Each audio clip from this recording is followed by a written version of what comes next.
E dando continuidade aqui no Doutor Me Consulta sobre o tema climatério, na edição passada falamos sobre os problemas cardiológicos no climatério, agora é sobre a nossa saúde mental. Meninas, vamos ficar atentas, portanto, a esse bate-papo aqui com a gente. Emília Alexandrino, ginecologista, obstetra, tudo bom, doutora? Tudo bem, Ellen. Quer dizer que a saúde mental das meninas nessa época também é difícil, é preciso realmente acompanhamento. Sim, durante o período da menopausa nós temos alterações hormonais, como a gente fala, e essas alterações hormonais, elas fazem com que as mulheres tenham problemas vasomotores, que são os responsáveis pelos aqueles fogachos, alternados às vezes com os calafrios, e insônia. Então aquelas mulheres que se queixam sempre que vão ao ginecologista, que não estão tendo mais as suas noites de sono tranquilamente, que são muitas vezes elas são interrompidas nas suas atividades profissionais, ou muitas vezes no meio da noite elas são acordadas completamente banhadas de suor, então com aquele sintoma de queimação grande na região do colo, do pescoço, né? E aquilo tira o sono, porque à medida que a gente vai avançando na idade, a gente já não dorme tanto como um adolescente. O adolescente quer viver dormindo, não é verdade? Já a gente tem dificuldade. Se você interrompe seu sono na madrugada, no meio da noite, você tem dificuldade de conciliar o sono novamente, né? Então, para que isso se normalize, muitas vezes nós temos que lançar mão de algumas medicações ou de alguns hábitos de vida mais saudáveis. A atividade física, novamente eu venho frisar, porque quando você faz atividade física você tem liberação de substâncias na corrente sanguínea, como as endorfinas, que melhoram isso aí. E lembrando que o estrogênio, ele faz com que haja uma alteração na serotonina, que é um hormônio, um neurotransmissor, que ele está ligado ao sono, à qualidade do sono, do relaxamento, tá? Então, as pacientes, elas devem, todo mundo diz assim, você tem que procurar viver sem estresse. Isso é uma coisa muito difícil, na vida de hoje, você conseguir viver sem estresse. Mas é um dos fatores. Você tem que dar uma atenção maior para você, tá? A mulher, no período da menopausa, do climatério, ela tem que procurar ajuda. Ela não pode passar por essa fase isolada em casa, com todos os problemas, toda a carga de trabalho, no domicílio, com os filhos, com o marido, às vezes na empresa, que só trabalha e não tem um período de, como se diz, de relaxamento e de olhar para si mesmo. A outra coisa é, o que fazer? O porquê que ela fica dessa forma? As alterações hormonais e também várias alterações do corpo dela, tá? Ela não vai ter uma boa noite de sono, ela tá começando a ter rugas, ela tá começando a ter queda de cabelo, ela tá começando a ter unhas frágeis, ela começa a ter uma alteração muito grande na vida sexual. Nós vamos falar posteriormente da síndrome geniturinária da mulher no período da menopausa, tá? E isso envolve uma série de fatores que vão bagunçar realmente o equilíbrio psicológico dessa mulher. E tem aquelas mulheres que já têm uma tendência, às vezes até familiar, à depressão, tá? Ou ela já teve depressão antes, não é?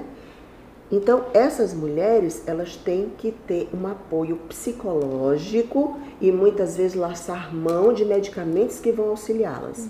Eu não necessariamente, eu posso dizer que para que essa mulher seja tratada, ela vai ter que fazer uma terapia de reposição hormonal. Isso vai auxiliá-la, lógico, porque eu vou estar mexendo na origem da questão, que é exatamente a queda hormonal dos estrogênios, do FSH ali, e aumento do FSH, aumento do LH, baixa do estrogênio e da progesterona.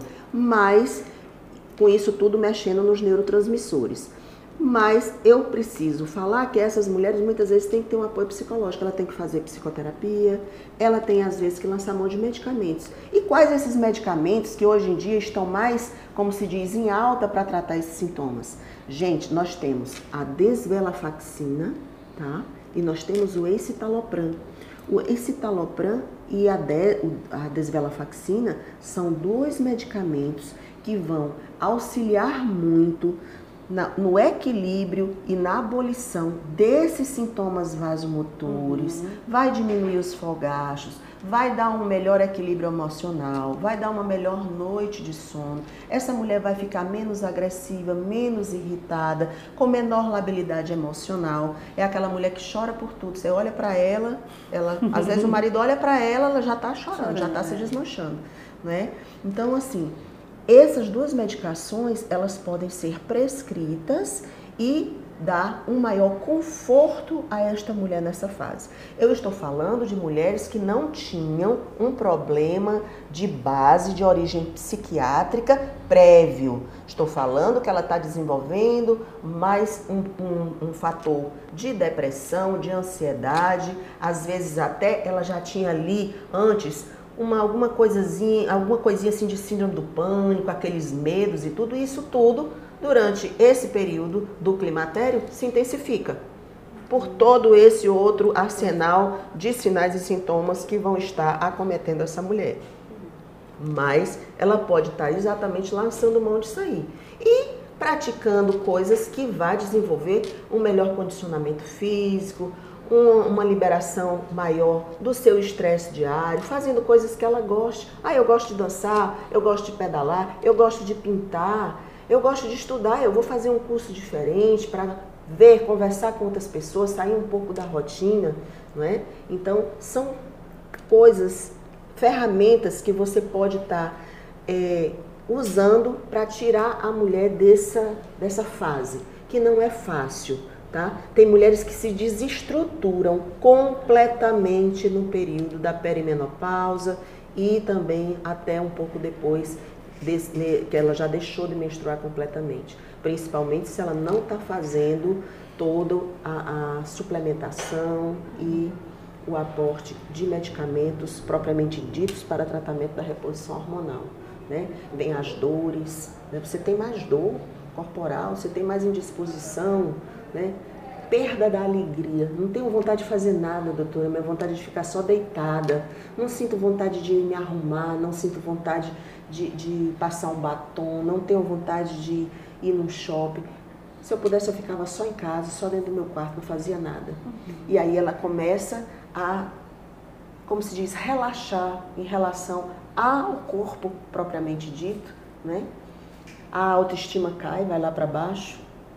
Às vezes o marido ou a família, os filhos não entendem essa fase e aí fica difícil, fica pesado para ela ultrapassar tudo isso sozinha. Verdade. Obrigada, então, pelas informações, essas dicas necessárias. É sim necessário ter acompanhamento e as mulheres ficarem atentas aos sinais e se cuidarem também. O primeiro passo é o amor próprio, né, doutora? O primeiro passo é amor próprio, né? E uma das coisas que você pode estar conversando com o seu médico quando você vai. Eu já estou sentindo, doutora, que a minha menstruação está alterando, eu já não estou menstruando direito, eu estou sentindo mais cólica, eu estou tendo muita insônia, doutora, eu não consigo dormir. Tem delas que chegam no consultório, a primeira queixa dela é essa. Ainda estou menstruando, eu menstruo todo mês, mas doutora, eu estou dormindo péssimo, não consigo mais dormir, estou me acordando com esse calor, com esse mal-estar. Às vezes estou no trabalho, estou com a roupinha, estou banhadinha, terminei de tomar banho, estou no ar-condicionado, está lá todo mundo. Às vezes meu marido está lá todo empacotado no meio da noite, com 16 lá no ar-condicionado e eu estou banhada de suor. Então, são esses sintomas, esses sinais, esses sintomas aí que vai já te dar um rumo de como você vai começar a auxiliar essa mulher. Tá certo, doutora. Autoconhecimento também é muito importante. Obrigada e até as próximas entrevistas. Tchau, tchau, doutora.